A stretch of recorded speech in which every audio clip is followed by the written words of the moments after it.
થરાદના અભેપુરા ગામની કિંમતી જમીનને ખોટી રીતે બિનખેતી પરવાનગી આપીને પચાવી પાડવા સામે મૂળ જમીન માલિકે મુખ્યમંત્રી અને પ્રધાનમંત્રીને રજૂઆત કરી। બનાસકાંઠા કલેક્ટરની જાણ બહાર કલેક્ટર અને સચિવના હુકમની ઉપરવટ જઈને જમીન સંપાદનના બિનખેતી જંત્રી મુજબ મોટું વળતર મેળવવા ષડયંત્ર રચાયું હોવાના ગંભીર આક્ષેપો બદલી થયેલ અધિકારીના નામે હુકમ કરીને મળતરિયાઓએ અને અધિકારીઓએ રચ્યું કૌભાંડ।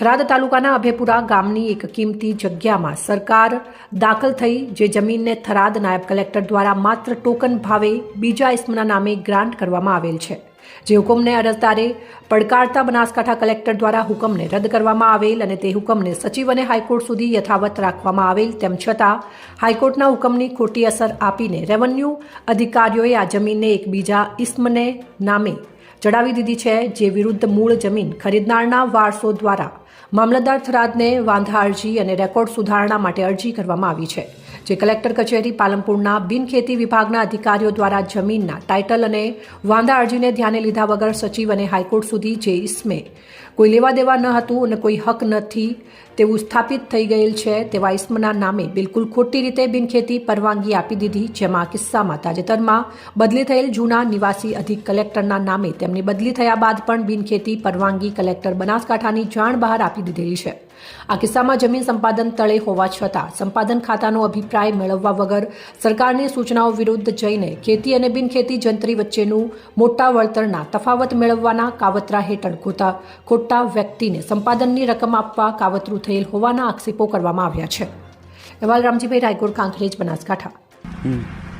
આ જમીનમાં કલેક્ટર સાહેબ તથા સચિવ સાહેબના હુકમ મારા નામના થયેલ હોવા છતાં પણ 7/12માં અસર આપવામાં આવેલ નથી, તેમજ વિશ્રામ દિવસીનું ખોટી રીતે ચાલુ રાખવામાં આવેલ છે, તેમજ તેમના કોઈ હક આ જમીનમાં ના હોવા છતાં પણ બિનખેતી કરી દેવામાં આવેલ છે અને અમે કલેક્ટર ઓફિસમાં નકલો લેવા માટે ગયા, ત્યાં બિનખેતીના ટેબલે સરળતા અધિકારી દ્વારા નકલો પણ આપવામાં આવતી નથી।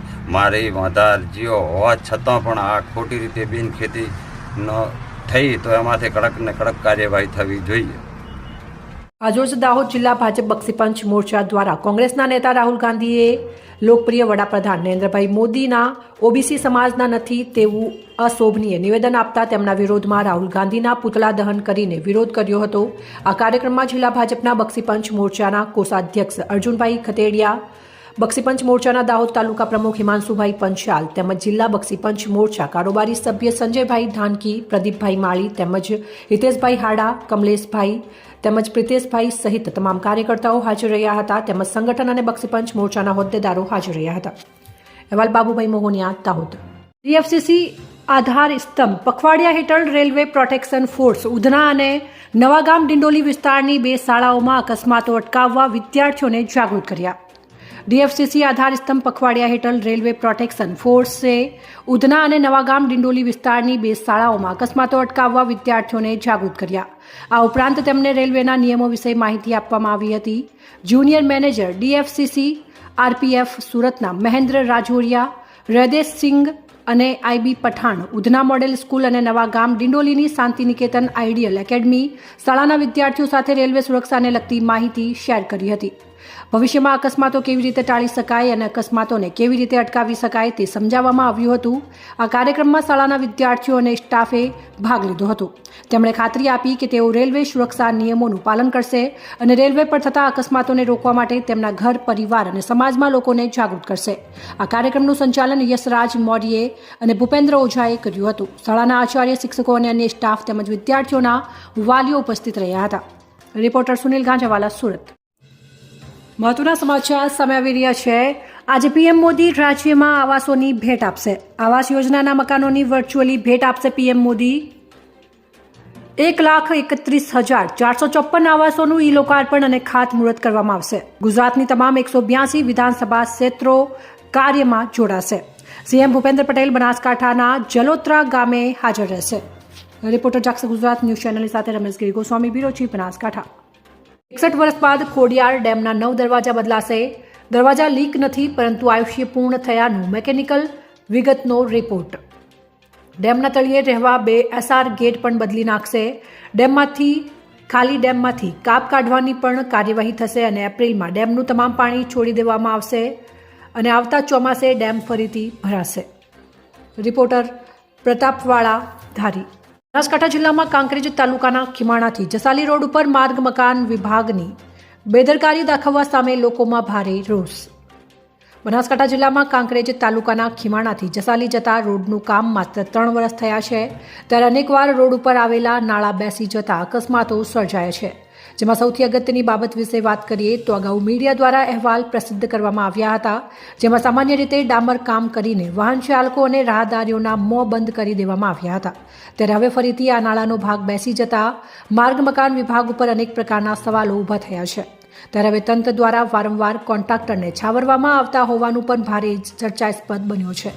આ નાળાનો કિસ્સો આખરે જવાબદાર તંત્ર દ્વારા જે તે એજન્સીના કોન્ટ્રાક્ટર સામે કડક પગલાં ભરે અને તાત્કાલિક અસરથી નાળાનું સમારકામ કરાવવામાં આવે અથવા તો નવીન નાળું બનાવવામાં આવે તેવી માંગ બુલંદ બની છે.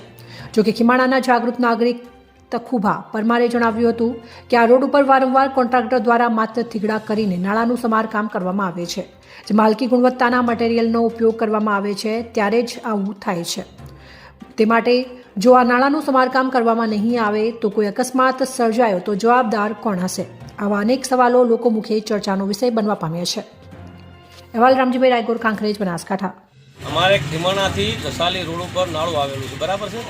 એ નાળું બેસી ગયું છે, બરાબર છે. એટલે 3 વર્ષ પહેલાં નાળું બનાવેલું છે, બરાબર. એટલે એ નાળું બેસી ગયું છે એટલા માટે વારંવાર અકસ્માત થાય છે, બરાબર છે. એટલે હલકી ગુણવત્તાવાળું કામ કરેલ છે, એટલે એ કોમ સારું થાય એટલા માટે ફેરથી અમે આ જાહેરાત કરી છે, બરાબર. એટલે વારંવાર અકસ્માત ન થાય એના માટે જો અકસ્માત થશે તો જવાબદારી રહેશે રોડ ખાતાવાળાની, કોન્ટ્રાક્ટરની, બરાબર છે. એટલે સારું કામ થાય એના માટે અમે આ બોલ્યા છે.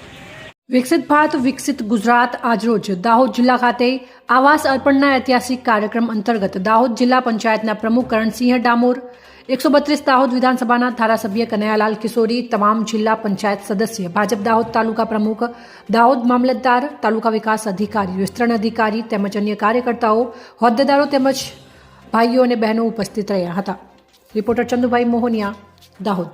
વિકસિત ભારત વિકસિત ગુજરાત આવાસ અર્પણનો આજરોજ પીપેરો ખાતે મંત્રી બચુભાઈ ખાબડના અધ્યક્ષસ્થાને કાર્યક્રમ યોજાયો. તારીખ 10 ફેબ્રુઆરીના રોજ ધાનપુર પીપેરો ખાતે વિકસિત ભારત વિકસિત ગુજરાત આવાસ અર્પણનો ઐતિહાસિક કાર્યક્રમ ગુજરાત રાજ્ય કક્ષાના મંત્રી બચુભાઈ ખાબડના અધ્યક્ષસ્થાને આજરોજ યોજાયો હતો. કાર્યક્રમની શરૂઆત દીપ પ્રગટાવીને કરવામાં આવી હતી. વિકસિત ભારત વિકસિત ગુજરાત આવાસ અર્પણમાં દેવગઢ બારિયા મત વિસ્તારના ધારાસભ્ય અને ગુજરાત સરકારમાં કૃષિ અને પંચાયત મંત્રી બચુભાઈ ખાબડને ચાંદીનું ભોરિયું ફૂલહાર ફેરાવીને સ્વાગત કરતા ધાનપુર તાલુકા પંચાયત પ્રમુખ અભયસિંહ છગનભાઈ મોહનિયાએ મંત્રીનું સ્વાગત કર્યું હતું. વિકસિત ભારત આવાસ અર્પણમાં પધારેલા પદાધિકારીઓનું બુકે આપી સ્વાગત કરવામાં આવ્યું હતું અને ધાનપુર તાલુકા પંચાયત વહીવટી તંત્રે સ્વાગત કરવામાં આવ્યું હતું. રિપોર્ટર ચંદુભાઈ મોહનિયા, દાહોદ.